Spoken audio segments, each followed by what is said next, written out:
No, o sea que no tenemos ahí luego. Tenemos el...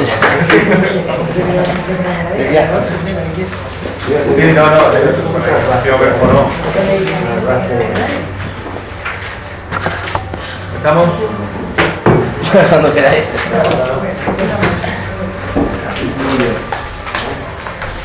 Sí, digo, porque estamos en el otro. Bueno, pues...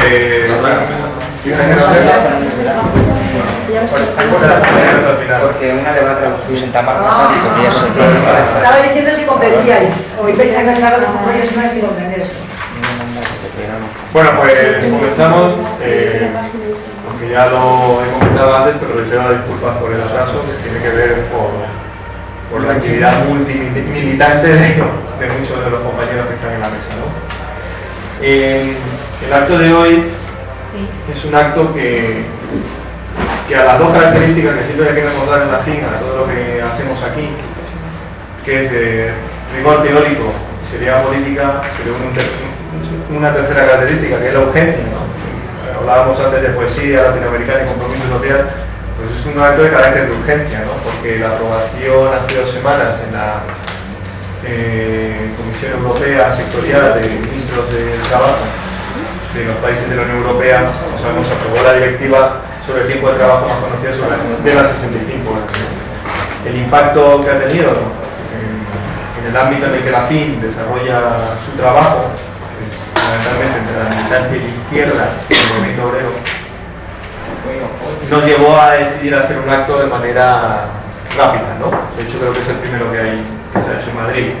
Va a haber más a partir de ahora os comentaré, otro que va a haber en Vallecas, con más tiempo, el 4 de julio, y queríamos hacerlo así por la necesidad de dar una respuesta, de empezar a articular, pero empezando por un debate serio, y de saber precisar el contexto, no solo el contenido, sino el contexto que intenta jugar esa normativa, ¿no? A nivel europeo. Y para ello es fundamental pues aunar el ámbito político, el sindical, pero también el académico, desde un compromiso izquierdo.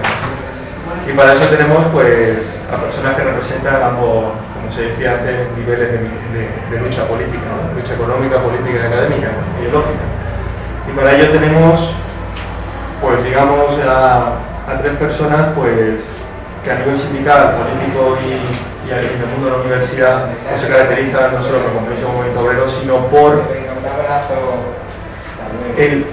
la dedicación a estudiar las transformaciones productivas en torno a dar una alternativa política concreta.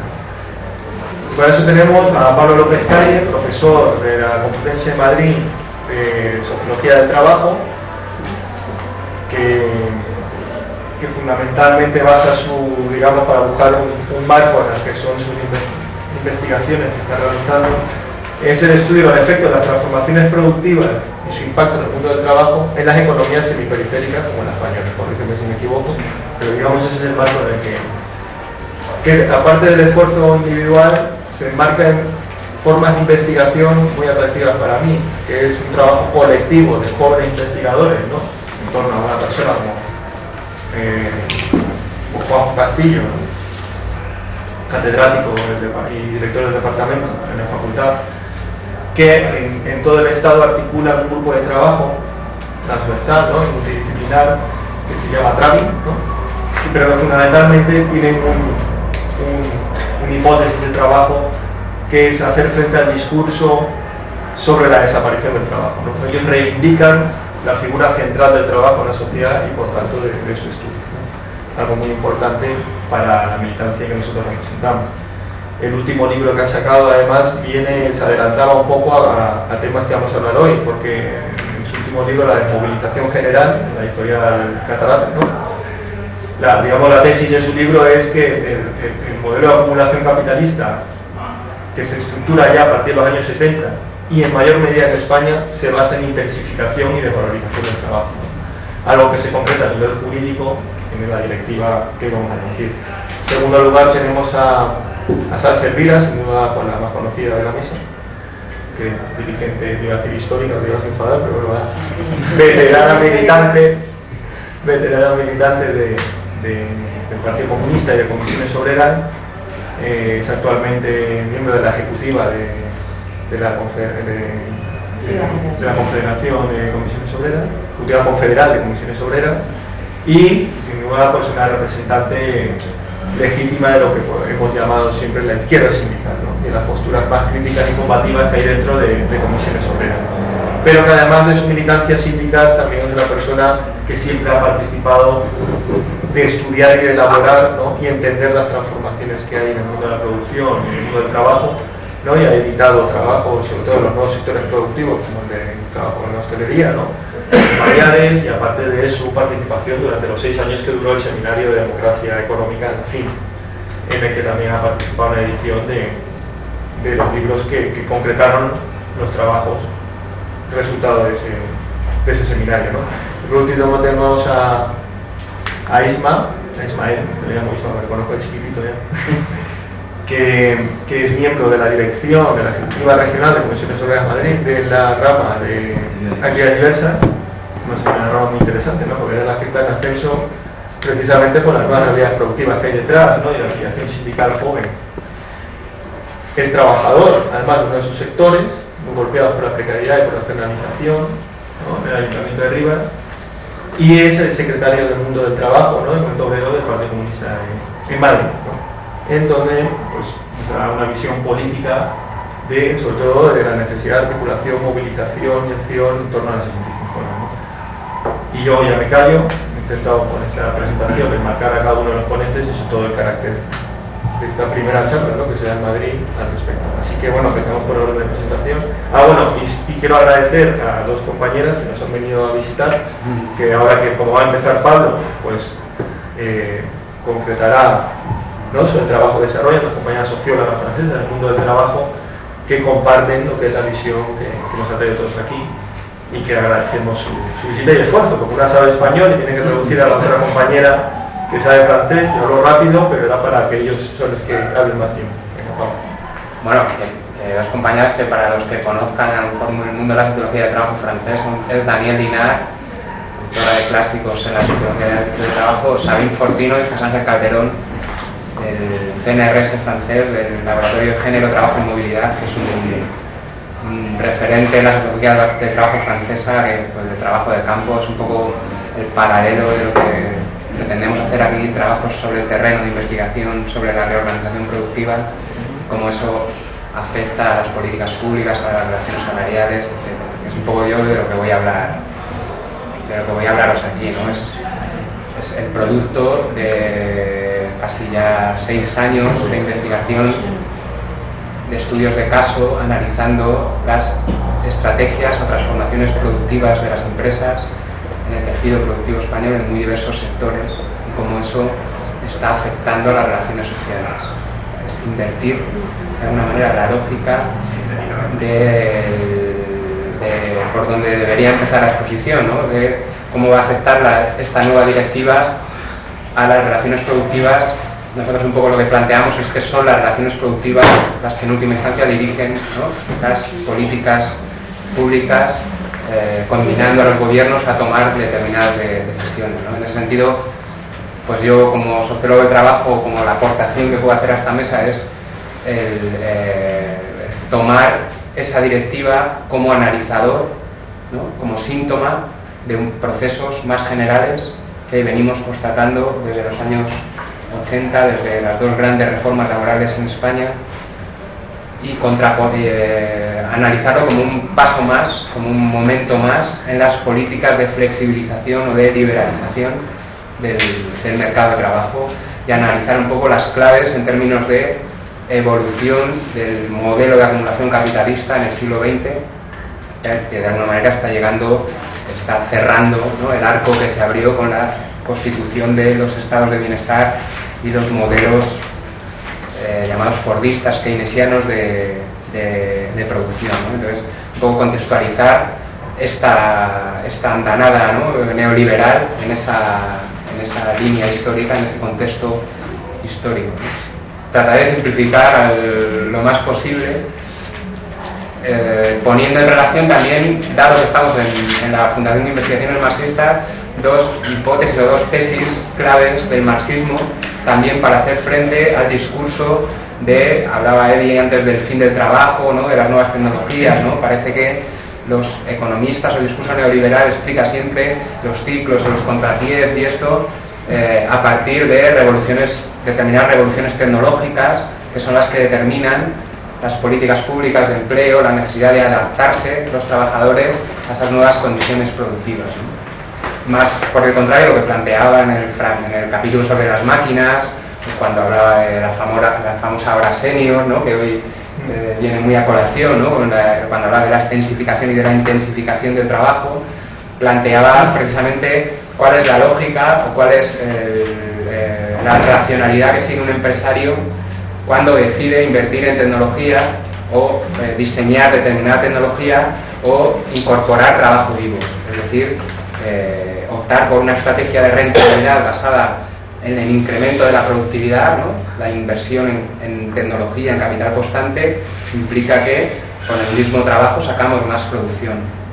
Por el contrario, cuando decide sustituir tecnología, ¿no? Por trabajo vivo, que a nuestro entender es una de las claves que nos permite explicar el modelo de producción o la tendencia, ¿no? Hacia dónde van los modelos de producción, sobre todo en países de la semiperiferia europea como España y como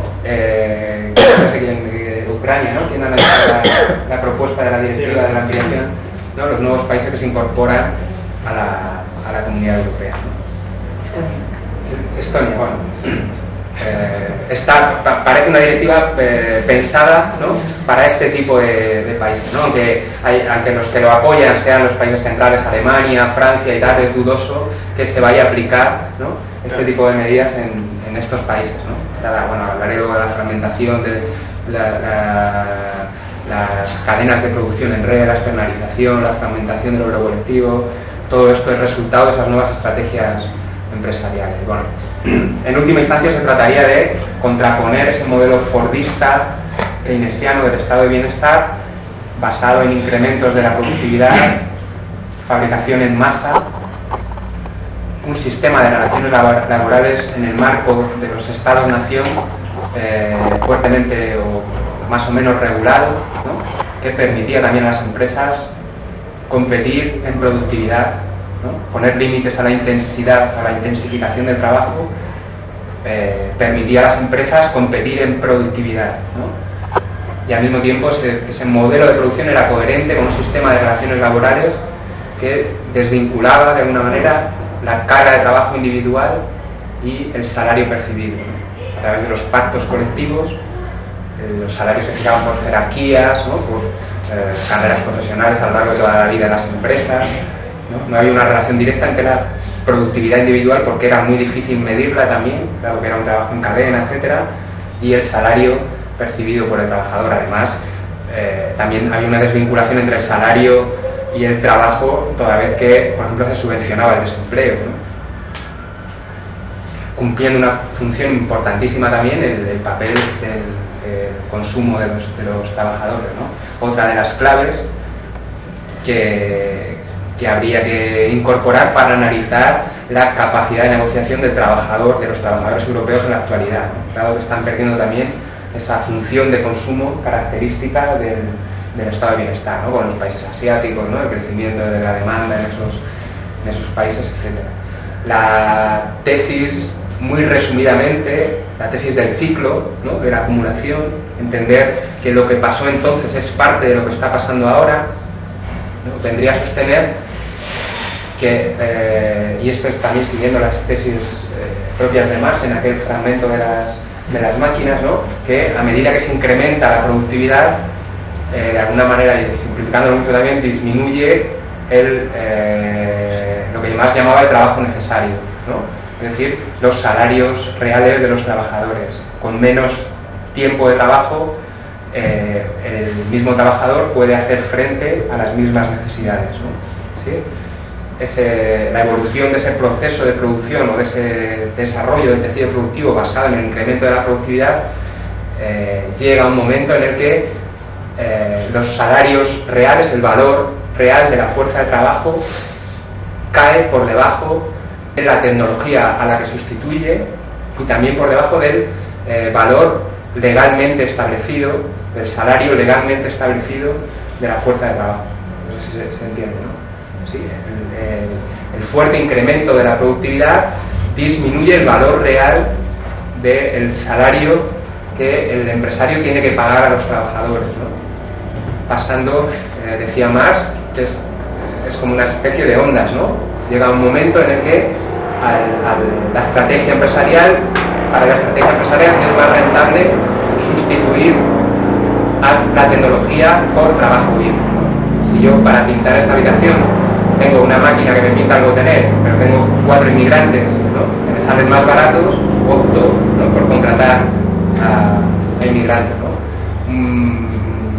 A partir de los años 70 se tamizó con la crisis del petróleo, la crisis energética, pero bajo nuestro punto de vista se puede analizar esa crisis de empleo, ¿no?, como una especie de disciplinamiento desinversor de las empresas para obligar a los estados a desregular, ¿no?, a acercar el valor legalmente establecido de la fuerza de trabajo al valor real, mediante las grandes reformas laborales, ¿no?, la flexibilización del 84 externa del mercado de trabajo, que creaba nuevas fórmulas de contratación para los inempleados, los que no habían accedido todavía al mercado de trabajo, y de esa manera en 20 años se ha producido una renovación del mercado de trabajo, ¿no?, creando fórmulas contractuales especiales para los trabajadores jóvenes para facilitarles la entrada al mercado de trabajo.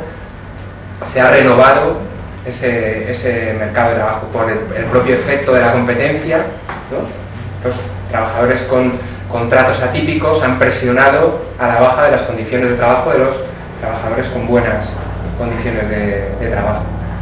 La reforma del 94 nosotros la identificamos como la de la flexibilización interna, que implicaba la incorporación a la negociación colectiva de fórmulas de flexibilidad de las condiciones de trabajo, ¿no? Flexibilización interna en el sentido de incorporar cada vez más en el salario que el trabajador recibía mensualmente, una mayor parte venía por pluses de peligrosidad, de nocturnidad, de horas extraordinarias, ¿no?, una vinculación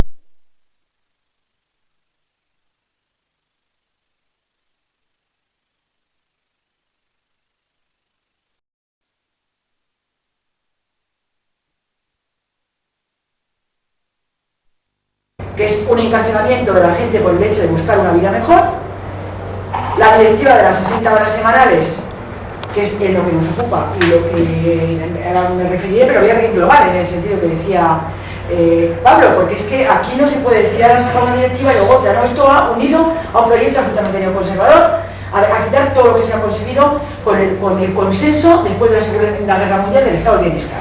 Aquí sucede un acuerdo de welfare state, una vez que acaba la Segunda Guerra Mundial, con países que no es España porque estamos en una dictadura, en el que se distribuyen los costes de la cuestión. Yo no pido el socialismo, pero usted tampoco, pero usted va a tener cosas para comprar y estar a gusto, y va a tener una sociedad en la que desde que nace hasta que se muere, pues va a tener más o menos las cosas solucionadas. Esto es lo que yo creo que han dicho, que hasta aquí hemos llegado y que nos buscamos otra, porque no van a aceptar más concesiones, y esto lo digo entre comillas, porque también lo que ha habido es una bajada de guardia de la izquierda del movimiento sindical. Yo creo que esto no se hubiera podido hacer sin una gran movilización y sin que se hubiera visto de que la cosa se iba a poner dura.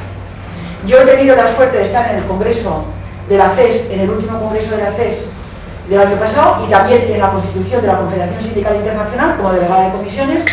Son dos acontecimientos muy importantes a la hora de marcar línea a los trabajadores del mundo, en el caso de la CES a nivel mundial, cuando se unifican las dos centrales mundiales, y en el caso de la CES de ver estrategia. Pero el problema es que lo que se acuerda en el Congreso de la CES pues tampoco se ha llevado a cabo, porque ahora explicaré algo de esto. Por lo tanto, tenemos unos 10 días negros, que están llamando así ya en la CES, los 10 días negros del mes de junio, con la directiva de migración, con la directiva de las 60 horas y con la sentencia que sale antes de ayer del Tribunal Superior de Justicia Europeo contra Luxemburgo, contra el país de Luxemburgo, llevado a cabo por la Comisión Europea. La Comisión Europea denuncia al gobierno de Luxemburgo porque aplica derechos sociales. Ahora os explicaré esta directiva, porque creo que como de las 60 horas más o menos se conoce, creo que es que unir esto otro, porque me parece todavía más, no sé si más gordo, pero sí muy grande, porque la Comisión Europea se permite el lujo de ir contra un país y ganarlo en el Tribunal Superior de Justicia Europeo, y además para que pague las costas, porque además dice claramente, porque es que además los de la Comisión Europea, que no representan a nadie, se permiten el lujo a decir a un país soberano que tiene que pagar estas costas y pierde, y lo va a perder, y lo van a pagar, no sé cuánto, porque aquí no dice cuánto los señores de la... Esto lo unimos a la directiva Bolkestein, que al final se consensúa, pero quedan unos flecos importantes que son los que están pasando ahora con esta sentencia. Lo unimos, por otra parte, a las sentencias Vicky y Laval, entre otras. ¿Sabéis la cuestión esa? Si luego me da tiempo a explicarlo, son dos sentencias jodidísimas para el derecho del trabajo y para la libre circulación de trabajadores. Aquí está muy claro que se va a primar, y luego lo veremos, dentro de la libertad de la libre circulación en Europa, se va a primar la libre circulación de establecimiento por encima de la libre circulación de trabajadores. Eso es la cuestión más clara de todo lo que está pasando ahora. Y lo que dice también la sentencia del Tribunal Superior de Justicia Europeo. Se prima la prestación de servicios por encima de la libre circulación de trabajadores. Las empresas tienen que tener absoluta libertad para ponerse donde quieran sin ningún traba y sin ninguna cuestión. Entonces, el no de Irlanda a la ratificación del tratado, que fue, por una parte, como continuidad del no francés al referendo de la Constitución Europea, yo creo que dice claramente cómo hay cada vez más gente que está, y aquí y en los demás sitios, si hubieran dejado votar, ya veremos lo que hubiera pasado, están cada vez más moscas con lo que está pasando en Europa, con el Tratado de Lisboa y lo que está suponiendo. Porque si cogemos el Tratado de Lisboa, y no voy a más que hablar muy brevemente de él, el nuevo Tratado de Lisboa como continuación de cómo salió, pues se mantiene una ambigüedad muy calculada entre determinados temas, es decir, es una orientación neoliberal con unos mecanismos nada democráticos de la toma de decisiones para poder tener mano ancha esta modificación del mercado de trabajo, esta modificación de las relaciones de trabajo, porque refuerza el papel de la Comisión, que va a ostentar casi todo el poder. Se sigue excluyendo al Parlamento Europeo de políticas fuertes, aunque hay que ver también el voto socialista el otro día con el tema de la migración. Se salva Borrell y Obiols, pero todos los demás votan a favor. Por lo tanto, tenemos a un partido socialista que no se sabe muy bien qué defiende en Europa y por qué dice esto, igual que la abstención del ministro de Trabajo, aunque diga que volvemos al siglo XVIII. Y por lo tanto, lo que tenemos es una situación que o salimos de esta o nos van a casar. Digo por esto que no son hechos aislados, que están en la línea con la hegemonía conservadora que invade la mayoría de los países de la Unión Europea. Bayros, el otro día, que es un catedrático de Derecho del Trabajo, yo no sé las compañeras francesas si voy tan rápido que no os da tiempo, me paráis, porque es que me conozco. Y los traductores cada vez que tienen un sitio me se ponen de los nervios hasta que me dan por la ventanilla. Entonces, voy a intentar hablar más despacio. Frente, ¿qué es lo que plantea un compañero catedrático de Derecho del Trabajo? Lo que está pasando en Europa es que frente al constitucionalismo democrático se impone el constitucionalismo de mercado. Yo creo que esto es lo que está pasando y es así, declara la situación. Yo, que estoy más en el ámbito jurídico que en el ámbito sociológico que está Pablo, analizas todo lo que va saliendo en el ámbito jurídico y se te ponen los pelos de punta. Es decir, lo que se va es a una Europa económica por encima de todo. Se vuelve a la posición de los años 50 y se carga todo lo que pudo ser el debate del Estado social y la distribución de los costes. ¿Qué es lo que ocurre? Os voy a decir, por ejemplo, esta última sentencia para que veamos cómo está legislando el Tribunal de Justicia Europeo. Mirad, lo que pasa con esta directiva, con esta sentencia es lo siguiente. El Tribunal de Luxemburgo plantea que a todos los trabajadores que vengan a trabajar a Luxemburgo hay que aplicarles las condiciones de los trabajadores luxemburgueses. Y como esto teme que no se puede hacer así, y se sabe que lo único obligatorio para todos los países es lo que afecta al orden público, como sabéis bien dentro de la Constitución Europea, pues dice que eso es orden público. Y entonces lo que hace es la empresa correspondiente va a la Comisión Europea y la Comisión Europea impugna la ley luxemburguesa diciendo que va contra la libre circulación la libre prestación de servicios. De tal forma que prima el derecho de las empresas sobre el derecho de los trabajadores y el derecho del trabajo de ese país correspondiente. ¿Qué es lo que plantea? Es decir, lo que va es a decir que la libertad económica es prioritaria sobre el derecho fundamental y el respeto al derecho al trabajo y a los convenios colectivos a nivel nacional. Esta es la cuestión de fondo de la famosa sentencia. La famosa sentencia ha salido hace 3 días, yo me la estuve estudiando anoche despacio, porque me parece que es tan gorda la situación que ya esto ya ha sobrepasado todo con la semana que estábamos hablando. Y entonces lo que nos va a decir es lo que dice lo siguiente. Lo que la ley luxemburguesa plantea es que entra dentro del derecho de orden público el tema de periodos máximos de trabajo, duración mínima de las vacaciones, el salario mínimo, incluidos los incrementos de las horas extraordinarias, las condiciones de suministro de mano de obra, la salud y la seguridad, las medidas de protección aplicables y la igualdad de trato. Esto entiende que es orden público y que son cuestiones que tienen que entrar. El Tribunal Superior, el Tribunal de las Comunidades Europeas, los que viene a decir es que esto no puede meterse dentro del orden público, que como mucho dentro del orden público tiene que entrar el salario mínimo, pero no los complementos, es decir, como en España el salario mínimo son 600 euros. Con esto, todos los trabajadores que vengan de fuera a trabajar temporalmente a España, de una empresa ubicada en cualquier otro país de la Unión Europea, a lo único que hay que respetar es al salario mínimo, no al salario convenio ni a los restos de los taxes. Imaginar lo que supone eso en cualquier sitio. Esto es lo que te viene a decir, porque esto no es orden público. Y los de Luxemburgo, en la contestación primera que le da para que haga alegaciones al tribunal, decimos que esto es orden público porque se puede crear un problema de orden público si esto no se cumple. Por lo tanto, yo entiendo que entra dentro del orden público. Y dicen, no, para nada. En el orden público lo único que entra es esto. Bueno, no tiene desperdicio, son 18 folios, no tiene desperdicio porque se cargan una a una las tres cuestiones que plantean las empresas. El tribunal que plantea la comisión, es que tiene narices, O sea, no es una empresa, es la comisión. Entonces dice, bueno, segunda cuestión que plantea la comisión está contra la Luxemburgo es, además de que usted no tiene que respetar todas las condiciones, lo de Luxemburgo dice que tiene que haber una información imprescindible a cualquier empresa que venga a trabajar a Luxemburgo. Y es que tiene que, previamente a comenzar a trabajar, tiene que tener a disposición un montón de la documentación de la creación de las condiciones de los trabajadores que van y de sus condiciones de trabajo, que tiene que ser previo. Y esto dice que porque va a tener que ser previo, que sea en ese momento, y que además haya una persona de Luxemburgo que sea la encargada de tener la documentación para que la inspección de trabajo pueda analizarlo y pueda comprobar si se cumplen los requisitos. Cosa fundamental, porque si es cuando vayan a verlo, pueden decir que acaban de llegar esos trabajadores. Esto es igual que la ley española en el tema de alta en la seguridad social, que antes se decía hace unos años que el trabajador tiene que ser dado de alta en el momento que empieza a trabajar. ¿Qué pasaba? Que llegaba la inspección y todos acababan de empezar a trabajar. No estaban dados de alta porque acababan de empezar a trabajar. Y la ley ahora lo que plantea es que tiene que ser antes del comienzo del trabajo. Porque si llega una inspección te vuelves loco si sabes si estos trabajadores están o no.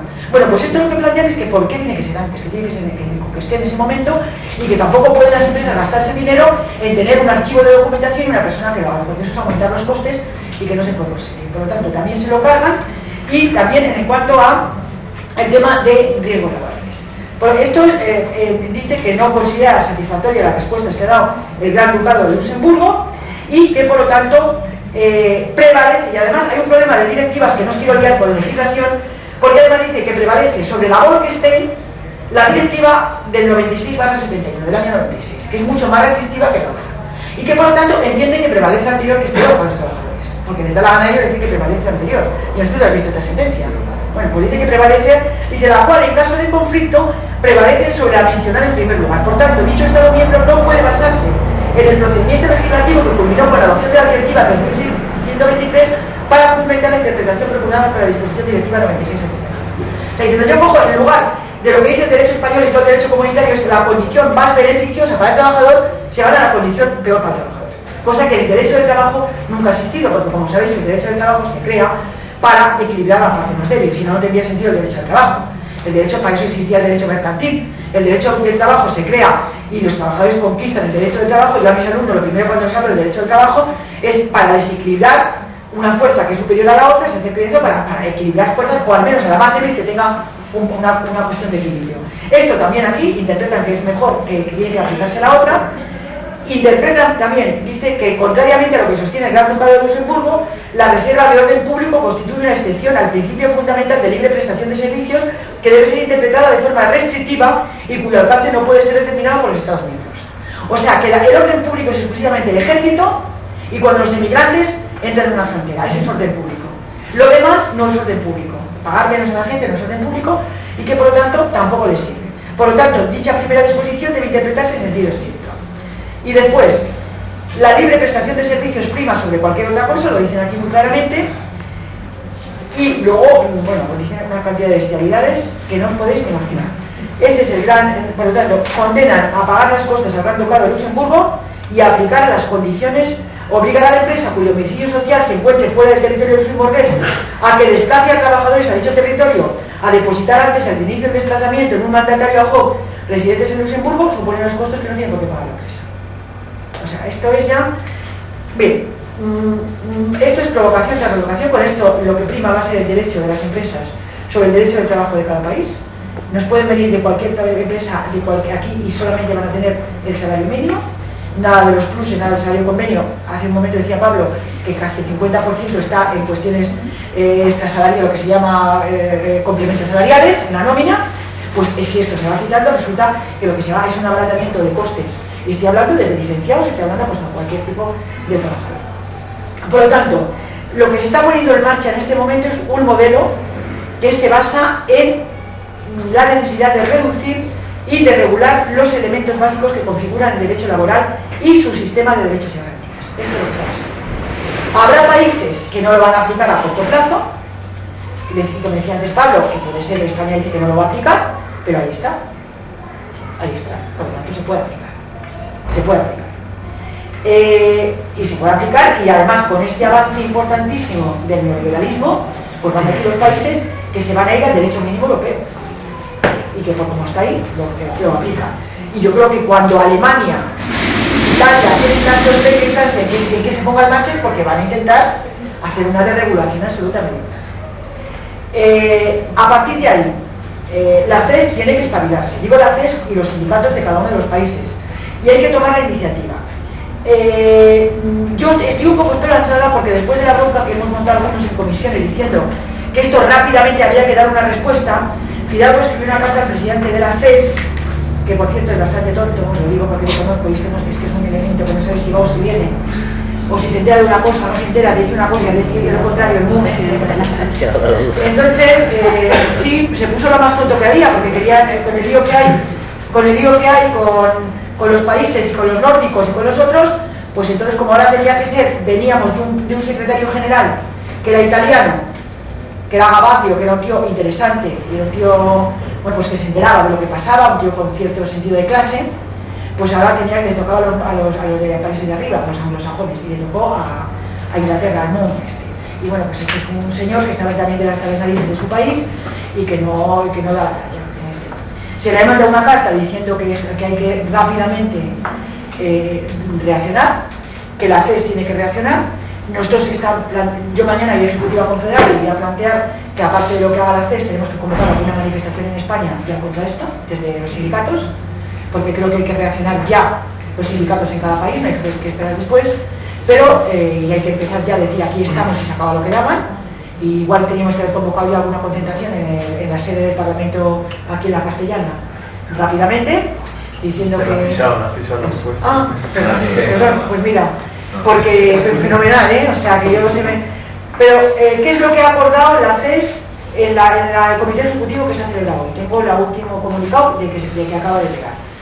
Lo que dice es lo siguiente: ha aprobado por unanimidad el rechazo a la directiva sobre el tiempo de trabajo y convocar movilizaciones en toda Europa contra el proyecto. Las movilizaciones se completarán, por un lado, en la Jornada Mundial del Trabajo Decente que tendrá lugar el 7 de octubre. El 7 de octubre se convoca a nivel mundial una jornada por el trabajo decente. Cada país va a sacar lo que es más importante, porque esto lo conseguimos también, eso fue una propuesta desde España, cuando el Congreso de la CSI de Viena, que sacáramos una movilización mundial para ir unificando condiciones de trabajo, por lo menos solidarizar a lo que se llamaba aquello de proletarios del mundo unidos, pero adaptado a la tecnología, a la internet y a los sindicatos. Hay un sindicato mundial, intentemos. Y aquí el presidente de este sindicato no es de lo que es un tío con bastante conciencia, estuvo en los sindicatos ingleses y no es de los peores.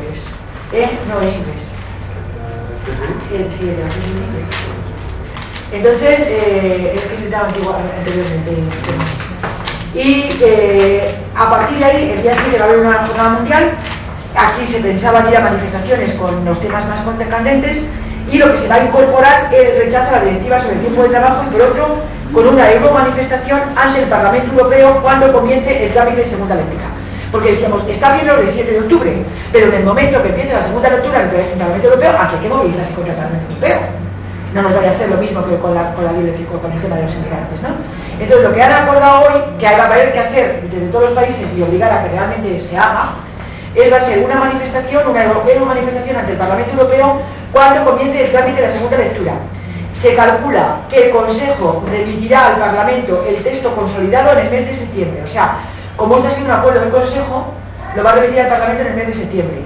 Y abriendo un periodo de debate de 3 meses. Por lo tanto, tenemos desde septiembre, octubre y noviembre un periodo importante de movilización para poder dar la vuelta a esta directiva. Quiero decir que si estamos al oro y nos movilizamos, yo creo que podríamos conseguir una victoria en esta directiva contra la Comisión. O sea, por lo tanto, yo creo que no hay que tirar la toalla y hay que ver cómo lo hacemos.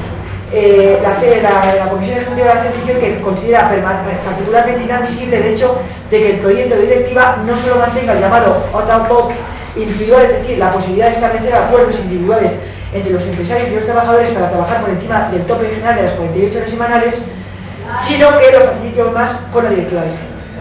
Dice que es el mayor ataque al derecho laboral y al sindicalismo en la historia de la Unión Europea y de la Comisión Europea y de la Constitución Europea, y es el primero de los 10 millones de euros. Y luego añade que ya para colofón la sentencia del Tribunal de Justicia Europeo con el tema de Luxemburgués ya es lo que faltaba, ¿no? Entonces, hay una cosa que me parece importante, y es que por primera vez la CES y sobre todo el secretario de Acción Sindical Internacional, de la CES, lo que empieza a verse ya en la Comisión Ejecutiva, que hasta ahora no se había atrevido a decir, por lo que yo tengo aquí en el comunicado, es que se empieza a decir ya que los responsables políticos europeos carecen de liderazgo, de proyecto y de ideas, y que contribuyen al alejamiento de los ciudadanos de las instituciones europeas y erosiona el modelo social europeo. Decir esto en la CES hasta hace un mes era imposible, era absolutamente impensable. Lo decíamos 4 cuando nos abstuvimos en una de las partes de las ponencias de la CES de la Constitución Europea. Nos abstuvimos los compañeros portugueses de la CGTP, la CGT francesa, algunos compañeros italianos y servidora, digo por la delegación española. Se nos notó muchísimo. O sea, Candy no me mira y dice, joder, ¿qué haces y tal? Dije, hombre, pues hago lo que tengo que hacer, ¿no, macho? Entonces, porque veíamos que aquello no, y ahora resulta que era que sí, que con esa situación teníamos unos agujeros muy serios a la hora de tirar para adelante con la Europa social. Por lo tanto, o metemos ahora mismo la movilización y empezamos a sensibilizarnos desde todas partes, desde la política, pero desde luego del sindicalismo, que es lo que me toca a mí hablar, con el tema de la Europa social, de fuera y luchar contra los retrocesos, de dar el toque serio a los gobiernos. Por lo tanto, habría que ir a la euromanifestación y hay que ir el día 7, pero hay que ir también a cada uno de los gobiernos, decirles lo que tienen entre manos y que queremos que tengan respuestas claras, porque aquí no hay que echar la culpa siempre al empedrado que la Comisión Europea. La Comisión Europea está en la Munia, que yo sepa, que es del Partido Socialista. Entonces, es uno de los comisarios. Por lo tanto, habría que hacer esto y vamos a ver mañana la Ejecutiva Confederal, porque vamos a plantear, yo voy a plantear de ir a una movilización en España por comisiones obreras planteada contra este tipo de cosas. Yo acabo ya, me he extendido más de lo que quería, pero solamente deciros que yo creo que empieza a haber una sensibilización en Europa por estas hostias que nos están dando, no por otra cosa, de que este no es el modelo que nos sirve, que este no es el modelo que queremos, que esta no es la Europa social que queremos y que esto o será un cambio o esto no tiene un futuro. También habría que aquí analizar todo el tema de la entrada de todos los países del área del este. Yo creo que eso ha sido una cuestión meditada por toda la derecha, porque se sabe con qué posición están viniendo todos estos señores que están viniendo, que son yo creo que habría que haber dejado esto pendiente un buen tiempo, hasta que se fueran templando las baixas de estos países, porque están aquí haciéndonos un destrozo absoluto que le está sirviendo de coartada a los otros países. Entonces, bueno, perdón que me haya extendido un poco más, son las reflexiones que os quería hacer, y eso me parece por lo que tendríamos que ver y poner, perdona, al PSOE contra sus propias contradicciones. Me parece que eso es fundamental. Muy bien, Sisman. Sí, yo voy a intentar ser muy breve porque me lo han dejado muy bien los ponentes que me han precedido, porque yo creo que han dejado las cosas muy claras para que yo simplemente tenga que hacer alguna matización, ¿no? Yo creo que ya con las 2 intervenciones que hemos escuchado podemos situar el marco de gravedad a nivel europeo en el que nos encontramos y la situación en la que se quiere situar a la clase trabajadora. Yo creo que Chipi y tanto anteriormente el compañero Pablo lo comentaban, es decir, es una política neoliberal a nivel global, no solo se ciña a la Unión Europea, sino que es una política neoliberal que ya viene, que puede ser heredada tanto en las políticas anglosajonas del Reino Unido como en las políticas norteamericanas, y tiene unos objetivos bien claros. A mí me parece muy importante cuando se planteaba el aunar las dos directivas, es decir, no podemos desvincular la directiva que va en torno al tema de la inmigración con la directiva del tema de 60 horas. Es decir, la directiva de la inmigración, la de las 65 horas, es una de las vergüenzas, pero es que la de la inmigración es la de la vergüenza absoluta. Es decir, lo que se está atendiendo, evidentemente, es a desregular en primer lugar los mercados laborales, ¿no? Lo que ellos llaman mercado de trabajo, mercados laborales, y lo que nosotros siempre hemos querido, como bien decía Sánchez, decía Pablo, el derecho laboral y los derechos laborales, ¿no? ¿Para qué? Para crear realmente un mercado único, que siempre fue la pretensión económica de la Unión Europea, de estos que crearon la Unión Europea, un mercado único más precario. A mí, cuando el tema de las 65 horas, yo en el trabajo me reía con los compañeros porque nosotros sí tenemos una jornada de 35 horas, ¿no? y la respetamos, ¿no? Pero en España, ¿quién trabaja 8 horas? Es decir, ¿quién trabaja realmente 8 horas? ¿no? Sigue estando en boga las horas extras, sigue estando en boga el trabajo, los dos trabajos, ¿no? Para pagar la hipoteca, es decir, sigue estando esas condiciones laborales, es decir, dado los bajos salarios, se sigue trabajando, muy poca gente en este país, por lo tanto, trabaja 40 horas semanales, que es lo que vienen siendo todos los trabajadores, 40 horas semanales, ¿no? Y no se trabajan 40 horas semanales, es falso, es decir, no se aplica legalmente este trabajo de 40 horas, ¿no? Incluso a mí me gustaría también simplemente citar los documentos del Congreso del Partido Socialista, entre comillas, obrero español, porque introducen claramente la teoría de la flexiseguridad. El rollo de la flexiseguridad va muy al hilo con el tema de las 65 horas. Y algunos del PSOE han puesto el grito en el cielo con el tema de las 65 horas, pero es lo mismo. Es decir, lo que nos están planteando es, trabaje usted todo lo que pueda, pues para generar usted, evidentemente, va a beneficiar una situación de crisis, ¿no? Da igual su horario, igual que trabaje mañana, tarde, noche, o igual que trabaje mañana, tarde, noche y seguido, da igual. Y el caso es que, que usted pueda sobrevivir a esta situación de crisis, ¿no? La flexibilidad que está introduciendo el PSOE en sus ponencias va muy al hilo de esta directriz europea y marca la futura regularización del mercado de trabajo. Lo que plantean es desregular, como bien decía Sánchez, lo que pasa es que a lo mejor no lo ha hecho tan claro, la negociación colectiva, que yo creo que lo han dicho todo muy claro, pero vamos, la negociación colectiva. Si lo que están planteando es que la negociación colectiva en la Unión Europea deje de tener sentido. Si no tiene sentido que yo en mi empresa vaya a negociar un convenio colectivo, o que el sector de jardinería, en el que me enmarco, negocie un convenio colectivo a nivel estatal que regule las 35 horas. No tiene ningún sentido, porque las empresas pequeñas, bien piratas, podrán acogerse a otro marco legal que les favorezca de regular no cumplir el convenio colectivo de tanto estatal, de empresa, etcétera, ¿no? Por lo tanto, cuando se regula la negociación colectiva, se desvirtúa la capacidad de los sindicatos y se ataca gravemente a la estructura de los sindicatos. Por lo tanto, a la estructura representativa de la clase obrera, ¿no? Que al fin y al cabo, aparte de la política, tiene la económica, que son los sindicatos, ¿no? Para nosotros, desde el PCM siempre llevamos un tiempo, hicimos una conferencia en Mundo del Trabajo hace poquito y analizábamos ya esta situación como la política de fragmentación de la clase, ¿no? Cómo el neoliberalismo pretende fragmentar a la clase permanentemente. Es decir, de tal forma que nosotros no tengamos conciencia de clase como tal, no somos obreros, queremos ser burgueses. Eso es un poco, queremos dejar de ser precarios para llegar a ser burgueses, pues debemos de trabajar mucho y algún día ser un explotador para que no me exploten a mí. Entonces, la clase ya no tiene conciencia en sí misma, no es clase para sí, sino que quiere dejar de ser clase, que ese es el problema que tenemos, ¿no? La fractura de la clase nosotros las entendemos, evidentemente, la de las 65 horas o el trabajo precario que viene estableciéndose en España a través de las sucesivas reformas laborales, es evidente, ¿no? Los precarios frente a los estables, o bueno, los jóvenes, las mujeres, los inmigrantes y los trabajadores intelectuales con toda la cuestión de las becas, que bien conocéis en la universidad, que evidentemente las becas que son falsas, los trabajos en prácticas, que también que son falsos, es decir, toda esta serie de cuestiones que desregulan no solo las condiciones laborales y los convenios colectivos, sino que también fragmentan a la clase, es decir, inhabilitan que un trabajador pueda defender sus derechos y quiera ser trabajador. Estamos yo ya no hablo de que podemos estar ante él, estamos ante el fin del supuesto estado de bienestar, porque yo creo que en España nunca existió, o nunca llegó a existir plenamente. Estamos ante el fin del estado de bienestar a nivel europeo, que es lo que se está planteando cuando Sarkozy llega a la presidencia francesa y dice que quiere hacer reformas a la española. Que las reformas a la española son las de siempre, las que hemos tenido aquí. Primero las recetas de Aznar, bueno, primero la de Felipe González, luego la de Aznar y luego la de Zapatero, son las mismas recetas. Es decir, Solbes lleva 12 años y no ha cambiado de política. Cuando fue presidente del gobierno de Felipe González, no está diciendo lo mismo. Con 2 crisis, en un ciclo económico de crisis, cuando vuelve a la crisis dice lo mismo que hace 12 años. Es impresentable.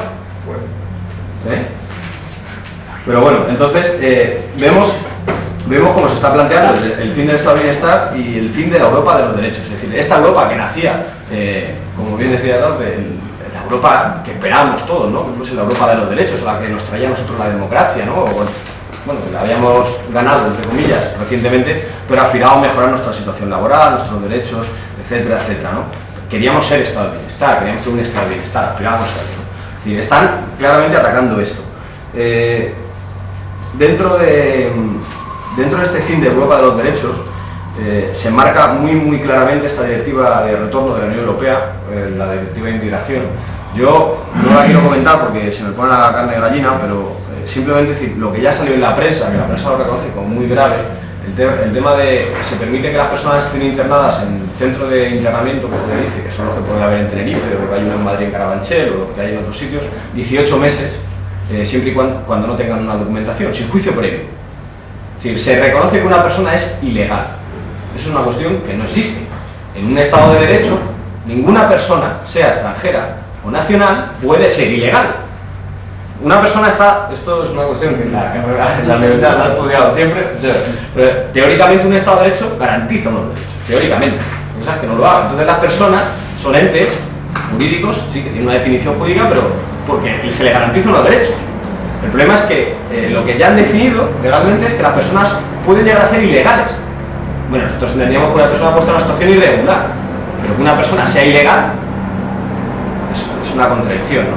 Entonces, evidentemente, esto sí entra dentro de, para nosotros va muy ligado a la directiva de las 60 horas, porque ante la no crisis que llama Zapatero, o la recesión económica, o los problemas, o como lo queramos llamar, que es claramente para nosotros una crisis cíclica, sí, del sistema capitalista, lógicamente, como siempre la ha sabido y siempre la sabrá.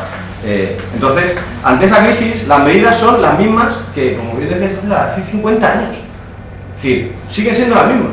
Es decir, desregular el mercado laboral, peores condiciones laborales, menores salarios, más jornada laboral, y además vamos a meter miedo a los trabajadores con, uno, el inmigrante no os preocupéis, que como era el que respetaba el trabajo, que el trabajo era el peor que había y el más precario, lo echamos. Que no pasa nada, que no tenga garantías legales. Como no es persona, como es algo ilegal, es un ser ilegal, lo podemos echar. Y no os preocupéis que los curros de mierda, perdonad la expresión, los podréis volver a recuperar los españolitos o los francesitos de aquí.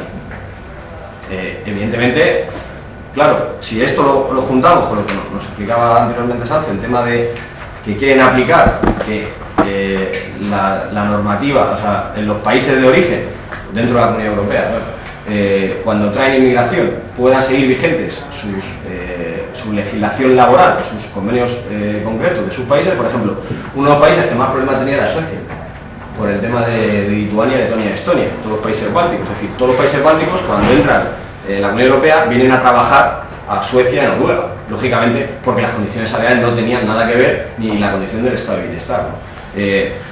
¿Qué es lo que pretenden los empresarios suecos? Que ahí sí hay una victoria, pero luego al final lo que dices, yo creo que llevamos 3 sentencias en contra de esto. Lo que pretenden es que se sigan aplicando los convenios o las condiciones laborales a todos los trabajadores de los países de origen y no del país donde tú trabajas, ¿no?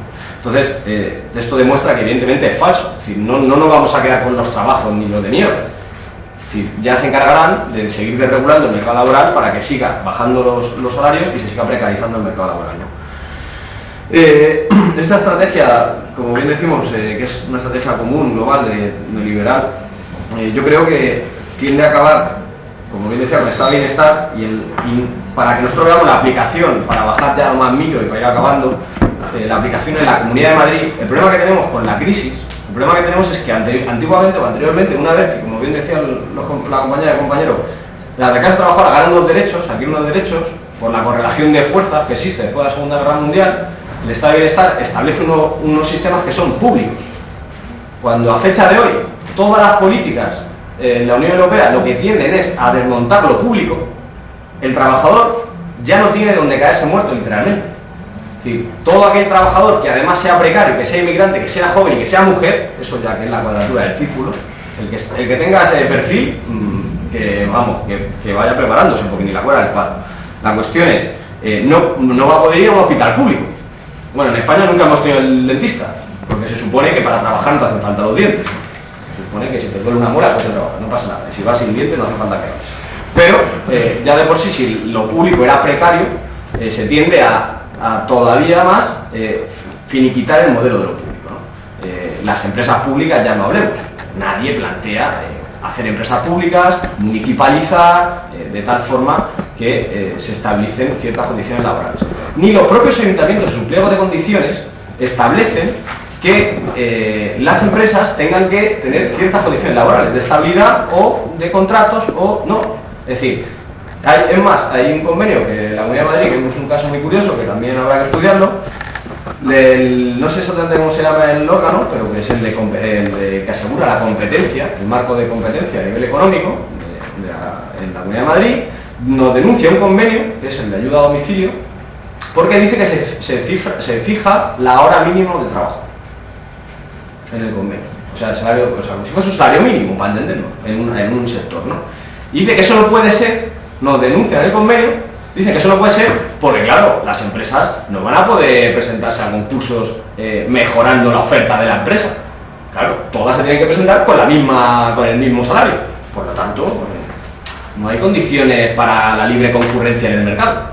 Es decir, como bien decía Sartre, prima la libertad económica de las empresas por encima del derecho del trabajo y la negociación colectiva, ¿no?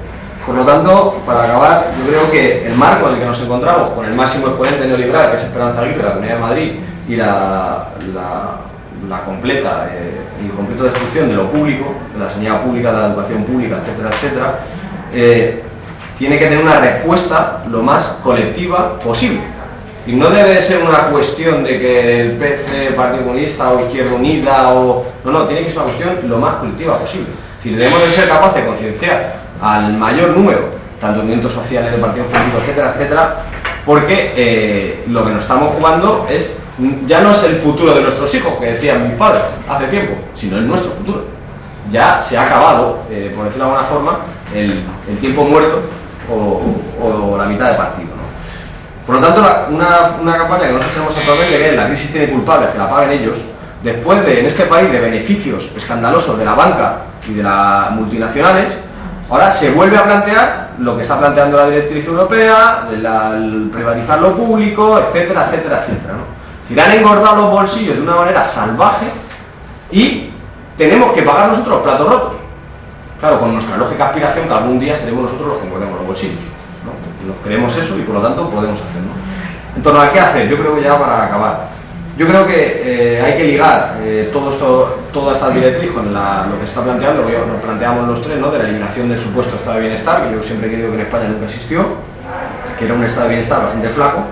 Hay que empezar a movilizarse. Nosotros vamos a plantear, aparte de lo que comentará Eddie en la charla que va a haber el día 4, que viene el diputado Willy Meyer de Izquierda Unida, que ya ha hecho bastantes enmiendas en torno al tema de las 60 horas y de la directriz de la vergüenza que le llamamos de retorno de la Unión Europea.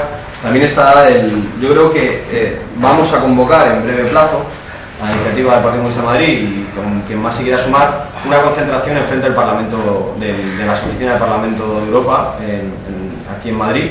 En Cataluña ya los compañeros de comisiones obreras, de comisiones, lo de los jóvenes, eso lleva.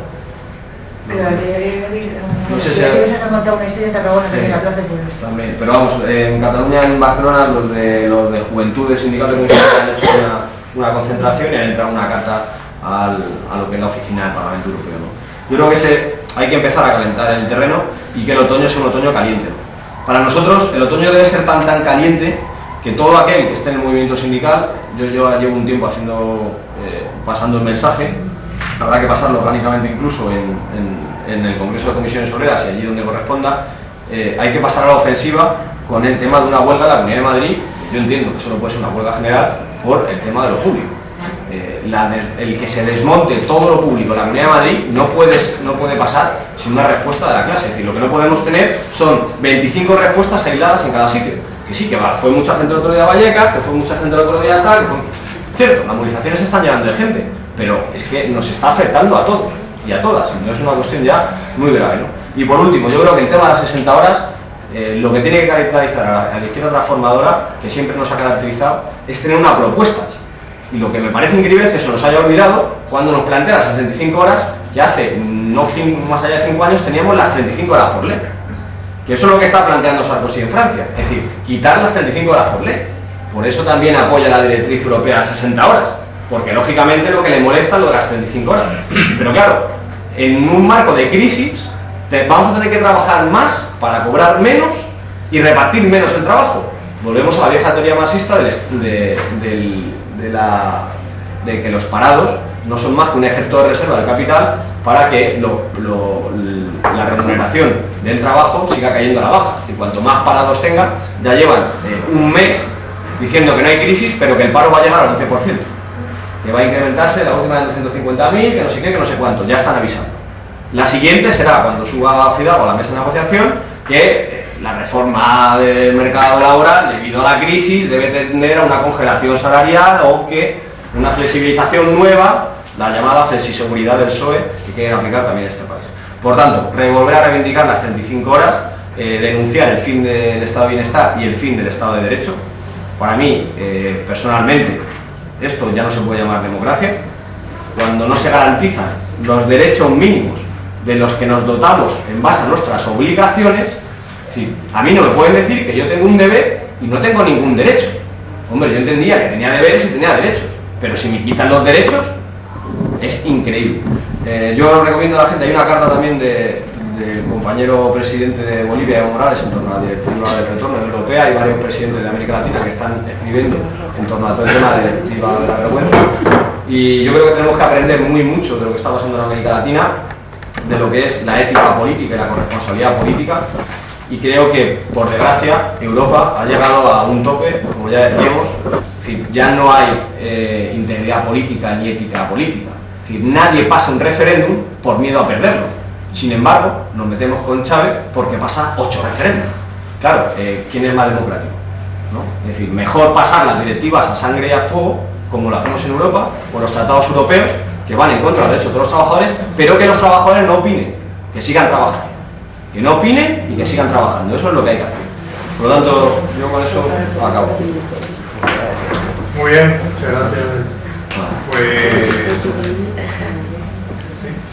si os parece, antes de pasar a las palabras, porque a lo mejor se me olvida, quería que lo ha indicado Ismael, el próximo 4 de julio a las 7 de la tarde en la Lavandería, que es un local que está en Vallecas, en el distrito de Puente de Vallecas, se va a celebrar ya un acto organizado por el Partido Comunista aquí en Madrid sobre el tema de las 65 horas, que van a participar por parte de PC Enrique Santiago, que es de la dirección del Partido Comunista de Izquierda Unida, por parte de IU Billy Meyer, que es el eurodiputado de aquí en Izquierda Unida, y que va a estar Agustín Moreno, que es igual que Salce, de la Ejecutiva Confederal de Comisiones Obreras, ¿no?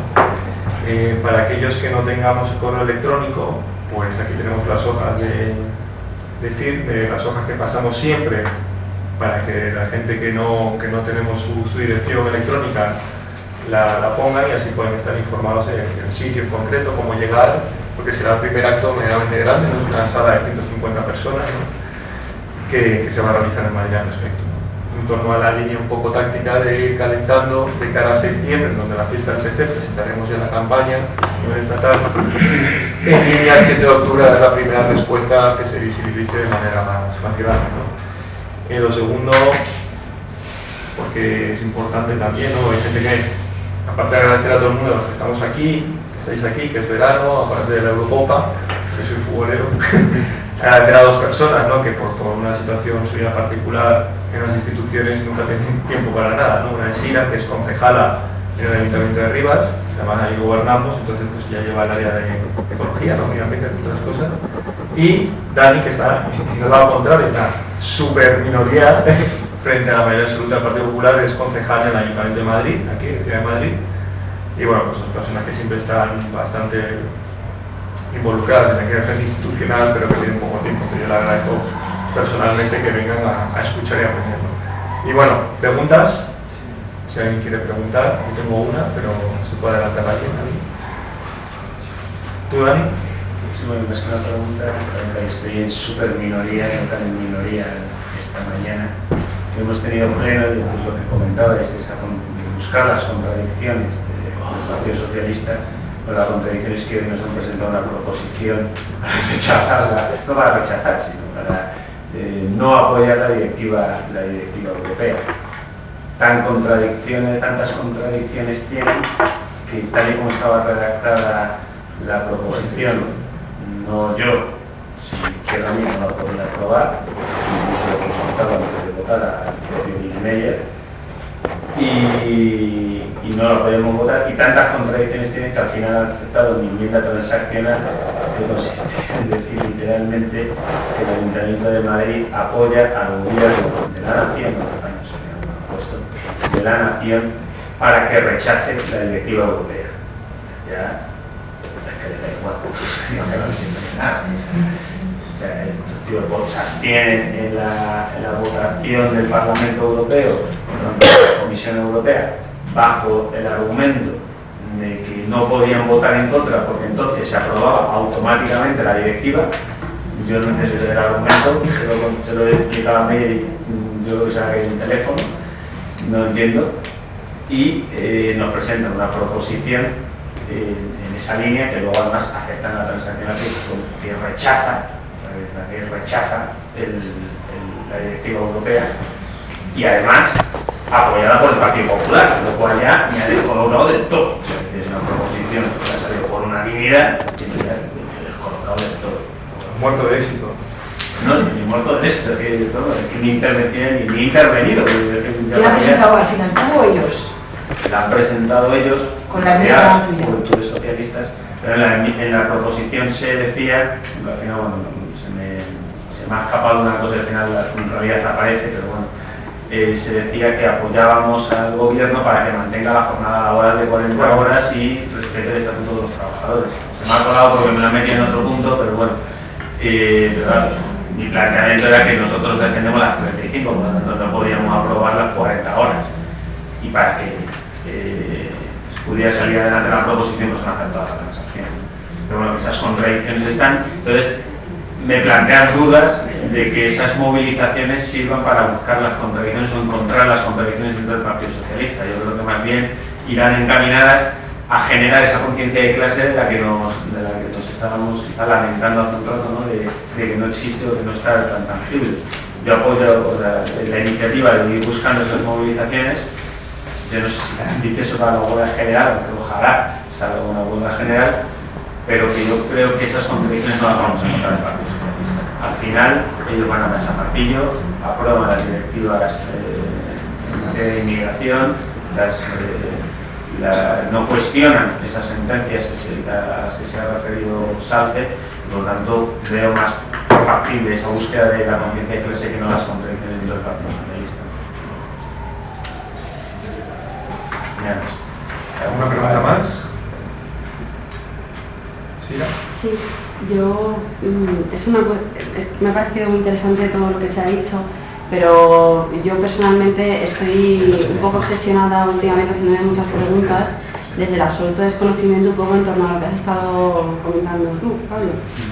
Me parece muy interesante el análisis de la situación porque nos ayuda, yo creo, a hacernos un mapa de cómo las relaciones laborales, obviamente, cómo la evolución y la transformación de los medios de producción también están condicionando las relaciones laborales, las relaciones sociales y, por lo tanto, las nuevas pautas de organización social yo creo que también se están transformando y cómo no estamos respondiendo desde la izquierda a esa nueva realidad. A mí eso me obsesiona particularmente, ¿no? Entonces, yo haría la pregunta de qué hacemos, ¿no?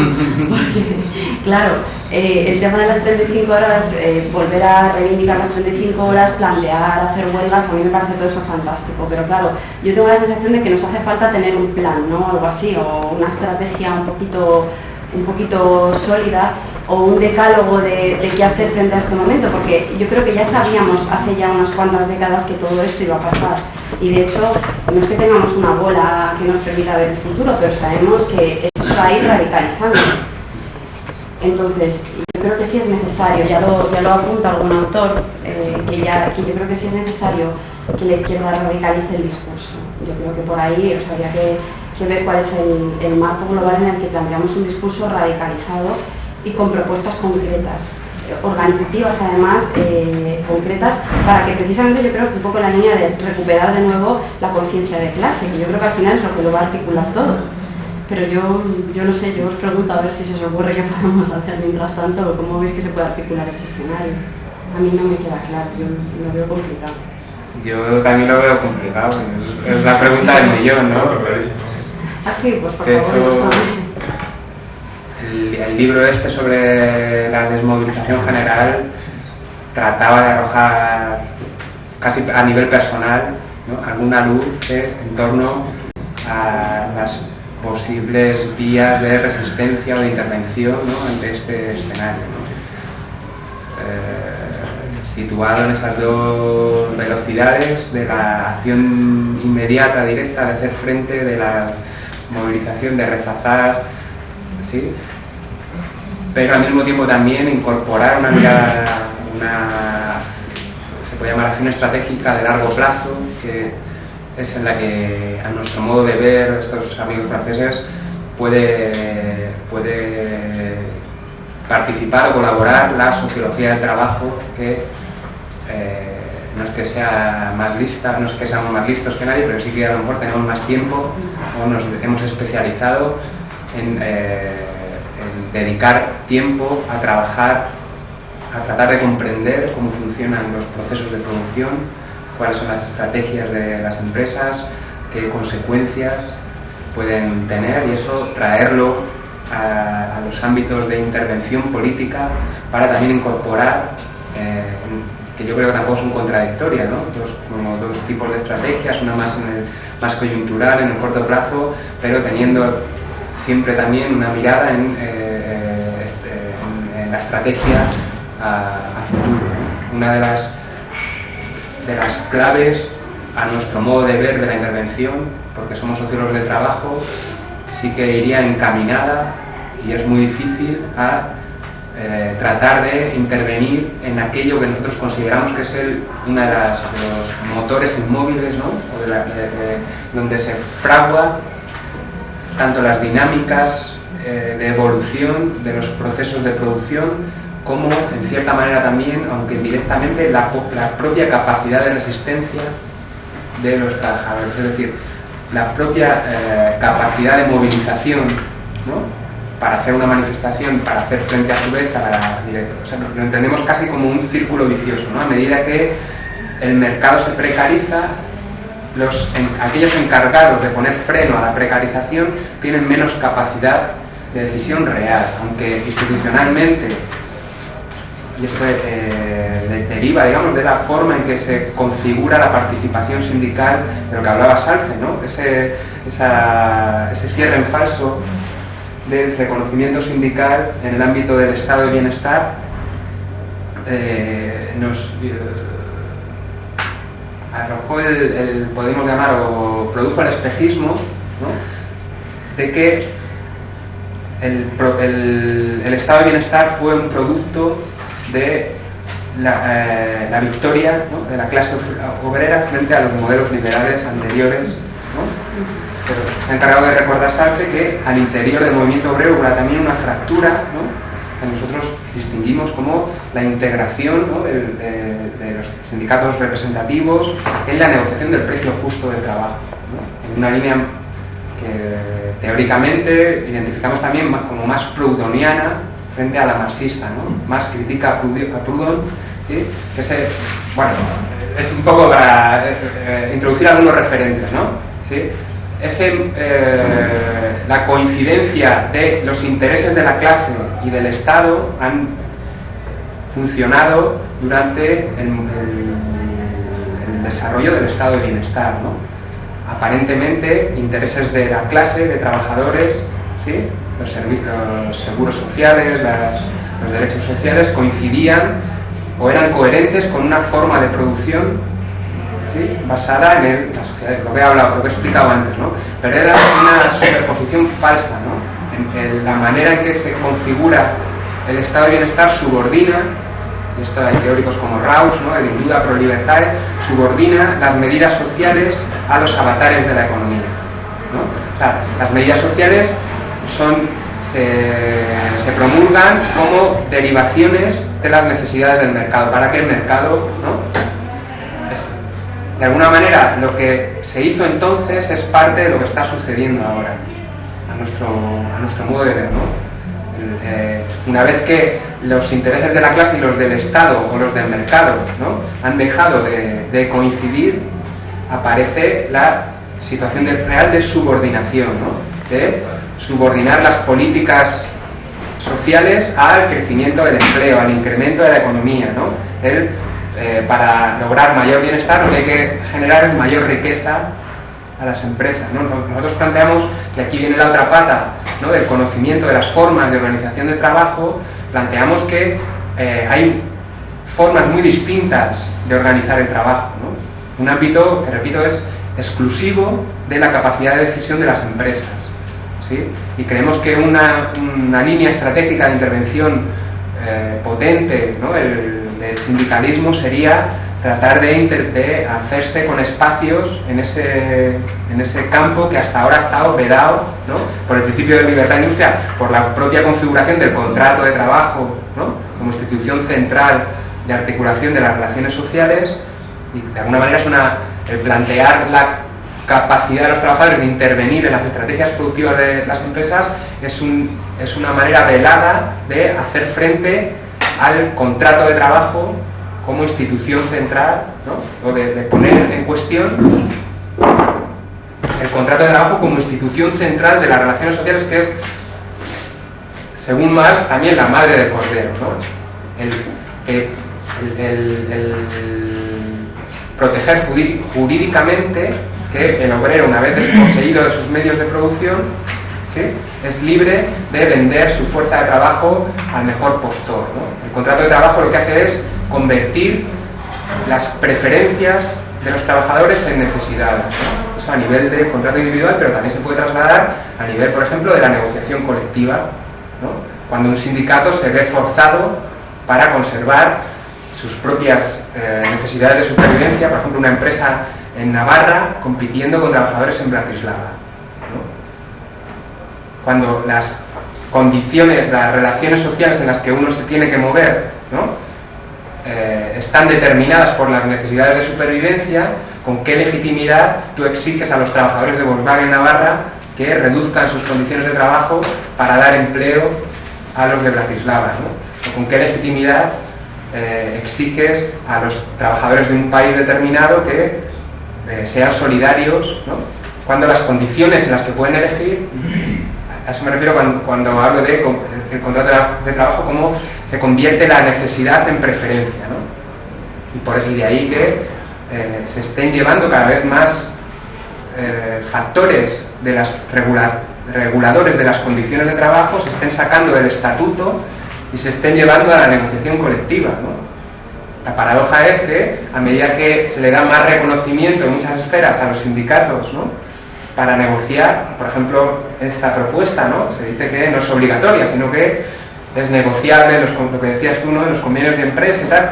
A medida que se sacan más cosas del estatuto de los trabajadores y se llevan a la negociación colectiva, el valor real del trabajo, es decir, la capacidad real de los sindicatos muchas veces para defender esas condiciones de trabajo está más debilitada, ¿no? Solo pueden negociar muchas veces a la baja, ¿no? ¿Sí? Quiero decir una cosa solo. en la línea que estabais diciendo, si analizamos, porque más o menos toca toda la historia de lo que ha ido pasando en el derecho del trabajo, desde el Estatuto de los Trabajadores del año 81 hasta la situación del Estatuto de los Trabajadores en el año 2008, que estamos hablando de que han pasado 27 años, parece que fue ayer, es que viendo el otro día el prólogo de Marcelino del Estatuto, digo, madre mía. Y sí, porque estuvimos trabajando entre todos y la bronca que hubo con el Estatuto en el Parlamento por parte del partido y todo aquello, la posición de Carrillo, todo ahí empezó toda una serie de debates. O sea, esto no es nuevo, ahí empezó sobre cuál era el papel, la institucionalización del movimiento sindical. O sea, creas una institución y le das rango de interlocución y al final acabas confundiendo lo que es la institución con lo que es la lucha de clase y con lo que son tus representados. Entonces, se van cambiando al mismo tiempo las formas de hablar, Por ejemplo, ya se habla de interlocutores sociales, da igual que sean empresarios y sindicatos. Ya no se dice los empresarios o los patrones y los trabajadores. No veis ningún documento que diga patrones o empresarios y trabajadores. Se habla de los interlocutores sociales. Y eso tiene mucho que ver luego con lo que se va acuñando después, ¿no? Lo que decía hace un momento el compañero, lo que se va haciendo en el derecho en España es que lo que es obligacional de mínimos en el estatuto se cambia a dispositivo. O sea, dispone de la negociación colectiva. Por lo tanto, lo que antes tú ya lo tenías de hecho y no tenías que pelear por ello, tienes que peleártelo en la negociación colectiva. Y tienes que ir dejando trozos de salario y de otro tipo de derechos si quieres mantener algo que ya tenías anteriormente. Que se refería, tú te referías antes cuando hablabas de la reforma del 94, que era una reforma, creo que has hablado, de flexibilización interna. Claro, aquí va a 3 pasos. Que se refería, tú te referías antes cuando hablabas de la reforma del 94, que era una reforma, creo que has hablado, de flexibilización interna. Claro, aquí va a 3 pasos. O sea, aquí se ha hablado, se va primero una flexibilización de entrada, que se hace en el año 81, en el año 84, con el AES que no firma comisiones, y es una primera bronca que tenemos internamente de comisiones, y con UGT y comisiones. A mí es cuando entro yo a la Confederación en el 84 y me toca toda la bronca de firmar un AES en el que ya plantea que ya no es el modelo de contratación indefinida el normal, sino que puede haber excepciones y se crea el contrato de lanzamiento de nueva actividad, se crea una serie de contratos que realmente lo que se va es a crear una serie de modificaciones contractuales para que el empleo temporal sea algo normal en los colectivos que van a entrar. Y ya se crea, no te toco a los viejos, pero te toco a la entrada, ¿no?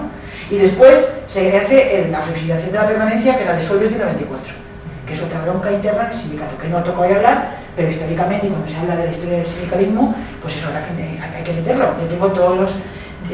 tengo cogido todo lo que pasa en la negociación con Solves, lo que pasó con Felipe González y lo que pasó internamente, porque fue un debate de fondo del movimiento sindical en esto. Previamente a esa reforma del 94 había habido una unidad del movimiento sindical en el 88 con la huelga general contra el gobierno. Y en esa huelga general del 88 lo que conseguimos es imponer un modelo de negociación y de reparto del poder contra lo que nos estaban haciendo. Y es que queremos coger una parte de los beneficios y distribuir la renta del país entre capital y trabajo. Estamos hablando de marxismo puro. Y estamos hablando de 3 billones de pesetas, entonces, que se distribuyen en pensiones, en funcionarios, en derecho a la negociación colectiva y en prestaciones de desempleo. Y se crea la prestación mínima de desempleo, se crea el subsidio y se crea el subsidio de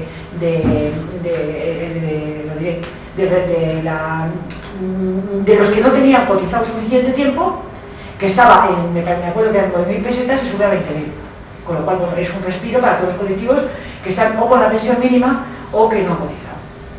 Todo esto es, claro, y lo que nos dice el del Banco de España, esto no va a ocurrir más en este país, porque ya nos encargaremos de desvirtuar. Vamos, esto hay que transformarlo absolutamente y hay que quitar el poder a esta panda de locos.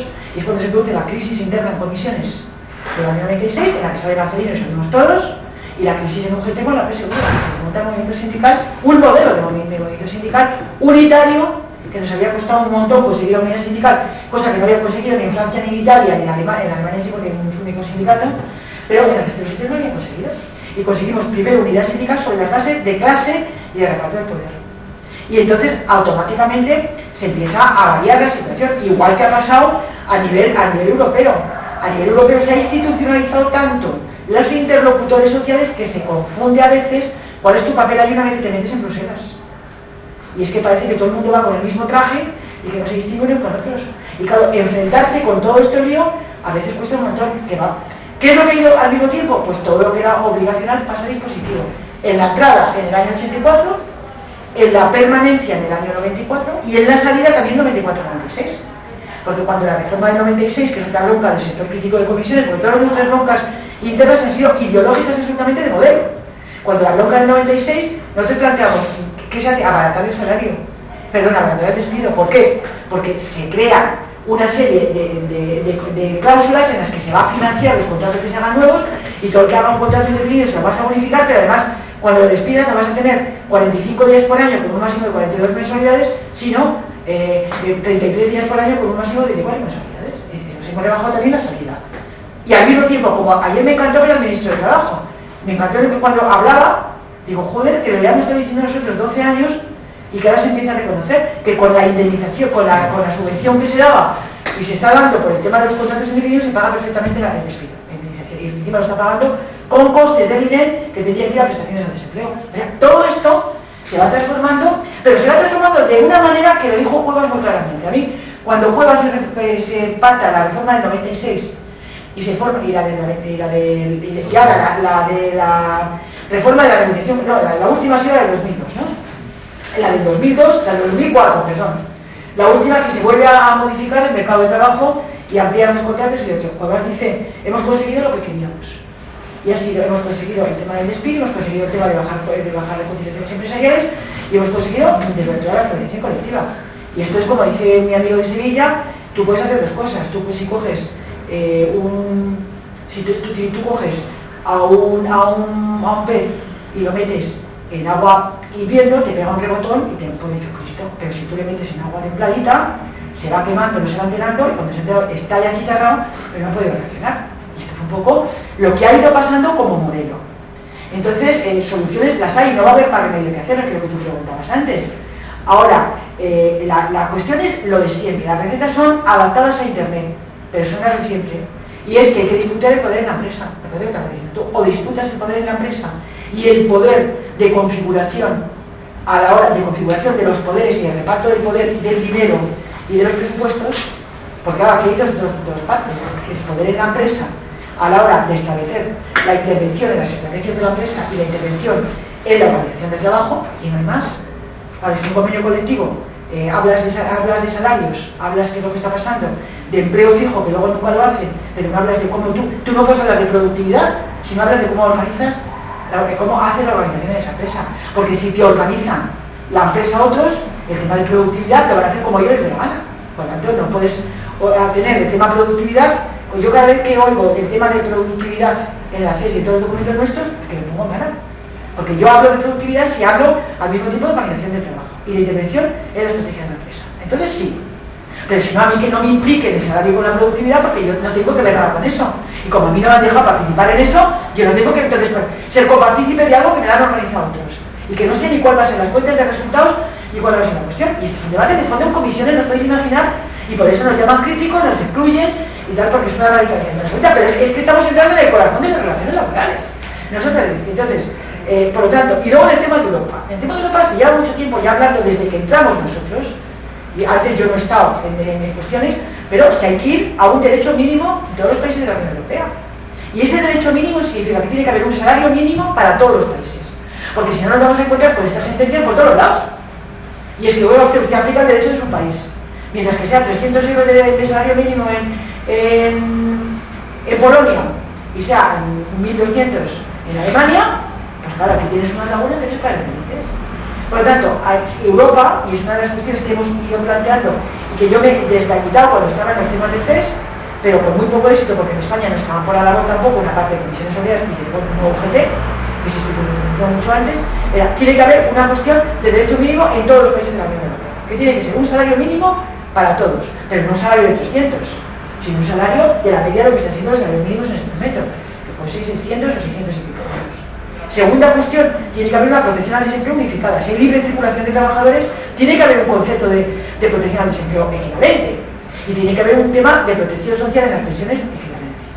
O tú no puedes hablar de cuestiones económicas y de libre circulación de mercancías y de todo tema económico sin hablar al mismo tiempo del tema social, porque entonces hay una descompensación tal que mucho cuidado. Y estamos indefensos luego en cada país, en el momento que venga esta legislación y te vaya pasando, porque con la última sentencia de Luxemburgo, contra Luxemburgo, cualquier país que empiece a aplicar una legislación más social, a todos los trabajadores que vengan en todos los sitios se van a encontrar con una impugnación en el Tribunal Superior, diciendo que usted, porque usted tiene que decir esto, porque este señor con la libre circulación va a pagarle lo que corresponde.